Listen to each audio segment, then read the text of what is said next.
जय हिंद साथियों, Indian education history में आपका स्वागत है। आइए इस वीडियो में हम देखेंगे जीके जीएस और करंट को कवर करेंगे इस वीडियो में। चलते हैं क्वेश्चन सेशन की ओर। पहला क्वेश्चन है कि संयुक्त राष्ट्र द्वारा घोषित अंतर्राष्ट्रीय वर्ष के संबंध में जानेंगे कि संयुक्त राष्ट्र जो है अंतर्राष्ट्रीय वर्ष के रूप में किस किस को घोषित किया है। जैसे कि 2023 को जो अंतर्राष्ट्रीय यानी कि बाजरा का अंतर्राष्ट्रीय वर्ष के रूप में घोषित किया है। तो संयुक्त राष्ट्र संघ के द्वारा जो है संयुक्त राष्ट्र संघ के द्वारा बाजरा का अंतर्राष्ट्रीय वर्ष 2023 को घोषित किया गया है और कैमलिट्स का अंतर्राष्ट्रीय वर्ष जो है 2024 को कैमलिट्स का अंतर्राष्ट्रीय वर्ष 2024 को घोषित किया है। स्वदेशी भाषाओं का अंतर्राष्ट्रीय दशक जो घोषित किया है 2022 से 2023। तो 2022-23 को स्वदेशी भाषाओं का अंतर्राष्ट्रीय दशक, 23 को बाजरा का अंतर्राष्ट्रीय जो वर्ष और 24 को जो कैमलिट्स का अंतर्राष्ट्रीय वर्ष के रूप में संयुक्त राष्ट्र संघ के द्वारा यह घोषित महत्वपूर्ण वर्ष है। नेक्स्ट है शरत कमल अंचता। शरत कमल अंचता ये जो मेजर ध्यानचंद खेल रत्न पुरस्कार जो इसको दिया गया है 2022 यानी कि 2022 का जो मेजर ध्यानचंद खेल रत्न पुरस्कार है शरत कमल अंचता को दिया गया। शरत कमल अंचता का संबंध जो है टेबल टेनिस से है और मेजर ध्यानचंद खेल रत्न पुरस्कार की अगर जहाँ तक बात करेंगे इसमें 25 लाख जो है रुपया दिया जाता है। कितना? तो 25 लाख। रानी रामपाल की अगर बात करेंगे संबंध हॉकी से, रानी रामपाल का संबंध हॉकी से। बुझा हुआ चूना जो है CaOH2 इसका सूत्र होता है। कैल्शियम हाइड्रोक्साइड जो है रासायनिक नेम है बुझा हुआ चूना का। बिना बुझा हुआ चूना इसका सूत्र है CaO। कैल्शियम ऑक्साइड इसका जो है रासायनिक सूत्र है। प्रोटेस्टेंटवाद का जनक जो है मार्टिन लूथर को आया था। प्रोटेस्टेंटवाद। प्रत्ययवाद का जनक प्लेटो का आया था। प्रत्ययवाद का जनक प्लेटो। भारतीय वायुसेना दिवस की अगर बात करें तो 8 अक्टूबर को भारतीय वायुसेना दिवस। भारतीय थल सेना दिवस 15 जनवरी को मनाया जाता है। तो भारतीय थल सेना दिवस 15 जनवरी। भारतीय नौसेना दिवस 4 दिसंबर को मनाया जाता है। Navy, Indian navy day. 17वां G20 शिखर सम्मेलन इसका आयोजन 2022 में जो है इंडोनेशिया में आयोजित किया गया, जबकि 18वां जो है G20 शिखर सम्मेलन 2023 में यह भारत, अपना देश भारत में आयोजित किया जाएगा। दीवान बंदगान की अगर बात करेंगे यह दास विभाग है। तो फिरोज शाह तुगलक के जो कुछ प्रमुख विभाग है वो सब यहाँ दिया हुआ है, जैसे कि दीवान बंदगान दास विभाग, दीवान खैरात दान विभाग और दीवान इस्तेहाक पेंशन विभाग। तो पेंशन विभाग, दीवान इस्तेहाक, यह सब फिरोज शाह तुगलक जिसको FST के रूप में भी जानते हैं शॉर्ट में, उनके समय का कुछ प्रमुख विभाग है। मिट्टी की चर्चा, जैसे कि जलोढ़ मिट्टी है, तो जलोढ़ मिट्टी की अगर बात करेंगे 43.4% भूभाग पर जलोढ़ मिट्टी पाई जाती है। तो जलोढ़ मिट्टी 43.4% भूभाग पर पाया जाता है। जलोढ़ मिट्टी में पोटास, फास्फोरिक एसिड, चूना और जैव पदार्थ की प्रचुर मात्रा पाई जाती है। तो जलोढ़ मिट्टी 43.4% भूभाग पर पाया जाता है। पोटास, फास्फोरिक एसिड, चूना और जैव पदार्थ की प्रचुर मात्रा इसमें पाई जाती है। नाइट्रोजन और ह्यूमस की कमी होती है, यानी कि जलोढ़ मिट्टी में नाइट्रोजन और ह्यूमस की कमी होती है।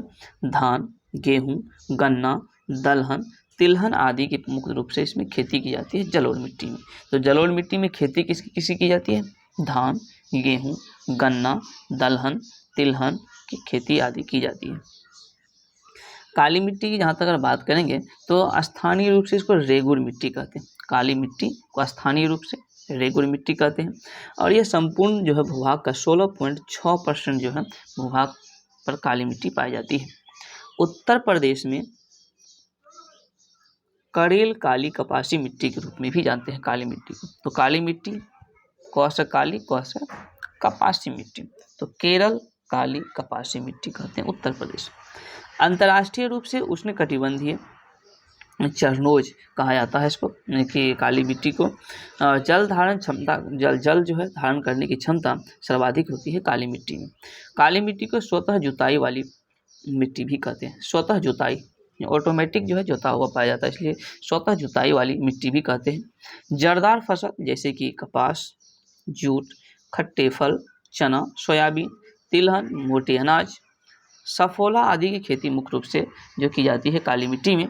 काली मिट्टी की जहाँ तक अगर बात करेंगे नाइट्रोजन, फास्फोरस तथा जैविक पदार्थ की कमी होती है काली मिट्टी में। नाइट्रोजन, फास्फोरस और जैविक पदार्थ की इसमें कमी होती है। अब है लेटेराइट मिट्टी। लेटराइट मिट्टी की जहाँ तक हम बात करेंगे, लेटराइट मिट्टी तो यह जो है 3.7% भूभाग यानी सबसे कम लेटराइट मिट्टी ही पाया जाता है। केरल, महाराष्ट्र और असम में मुख्य रूप से जो है लेटराइट मिट्टी पाई जाती है। कहाँ पर? केरल, महाराष्ट्र और असम में। नाइट्रोजन, पोटास और चूना तथा जैविक पदार्थ की इसमें कमी होती है। उर्वरता जो है कम उर्वरता वाली यह मिट्टियाँ हैं, तो लेटराइट मिट्टी कम उर्वरता वाली मिट्टियाँ हैं। बागवानी खेती जैसे कि चाय, कहवा, रबर, सिनकोना और काजू की खेती जो है मुख्य रूप से लेटराइट मिट्टी में की जाती है। तो काजू की खेती, चाय, कहवा, रबर, सिनकोना ये सब जो है खेती लेटराइट मिट्टी में मुख्य रूप से की जाती है। अनुच्छेद 169 की अगर बात करेंगे 69, तो इसमें संसद किसी राज्य के विधान परिषद जो किसी राज्य में जो है विधान परिषद का सृजन और समाप्त किया जा सकता है। यानी कि संसद के द्वारा विधान किसी भी राज्य में विधान परिषद की सृजन या समाप्ति जो करने का जो अधिकार है संसद को, यह अनुच्छेद 169 में दिया गया है। सी विजिल जो है ऐप्स है, सी विजिल ऐप्स की अगर बात करेंगे तो यह चुनाव आयोग से संबंधित है। C vigil app. NITI Aayog की अगर बात करेंगे, नीति आयोग इसके जो उपाध्यक्ष है सुमन बेरी, अध्यक्ष तो नीति आयोग का अध्यक्ष हो गया कौन? तो नरेंद्र मोदी। 2015 को यह अस्तित्व में आया था। इससे पूर्व का योजना का आयोग था। योजना आयोग 1950 में ही अस्तित्व में आया था और 2015 में जो है नीति आयोग आ गया। तो योजना आयोग का भी अध्यक्ष प्रधानमंत्री ही होता था, नीति आयोग का भी अध्यक्ष प्रधानमंत्री ही होगा। और नीति आयोग के वर्तमान CEO BVR सुब्रमण्यम है।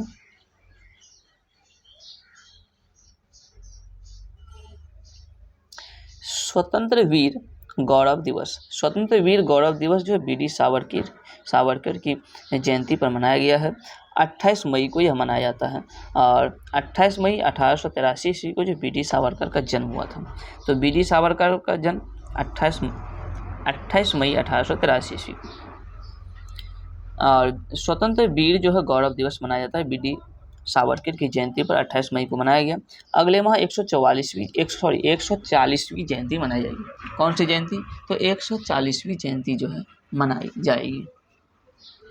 The Indian war of independence 1857, इस पुस्तक के लेखक कौन है? BD सावरकर। तो BD सावरकर जो the Indian war of independence 1857 इसके लेखक हैं। भाग 17 की हम चर्चा करेंगे। भाग 17 राजभाषा आयोग की इसमें चर्चा की गई है। अनुच्छेद 343 से 351 तक जो है भाषा इसमें दिया गया है। भारत का सबसे पूर्वी जो है गांव, भारत का सबसे पूर्वी गांव कीबीथू है। भारत का सबसे पूर्वी गांव कीबीथू और यह स्थित है अरुणाचल प्रदेश में। जैविक खेती करने वाला पहला राज्य सिक्किम हो जाएगा। भारत का सर्वश्रेष्ठ बाघ अभ्यारण्य पेरियार टाइगर रिजर्व जो कि केरल में है। 29 जुलाई को विश्व टाइगर दिवस, 29 जुलाई विश्व टाइगर दिवस। और भारत का सबसे जो है सर्वश्रेष्ठ बाघ अभ्यारण्य पेरियार टाइगर रिजर्व जो कहाँ? केरल में। गज उत्सव की अगर बात करेंगे तो असम में शुरू किया गया गज उत्सव काजीरंगा नेशनल पार्क में। और उसके जो उत्सव के प्रारंभ द्रौपदी मुर्मू वर्तमान में जो राष्ट्रपति हैं इनके द्वारा जो है किया गया है गज उत्सव। द्रौपदी मुर्मू भारत की पहली महिला आदिवासी राष्ट्रपति हैं।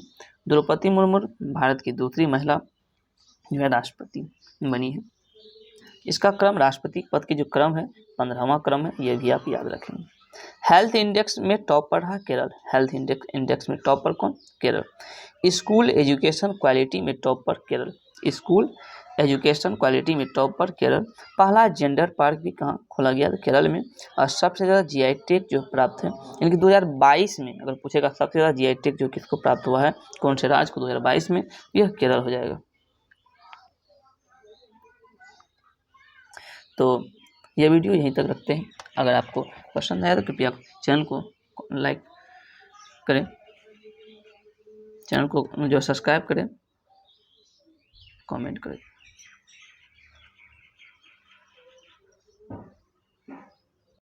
दोस्तों अगर ये वीडियो आपको पसंद है तो कृपया चैनल को लाइक, कमेंट और सब्सक्राइब जरूर करें। Thank you.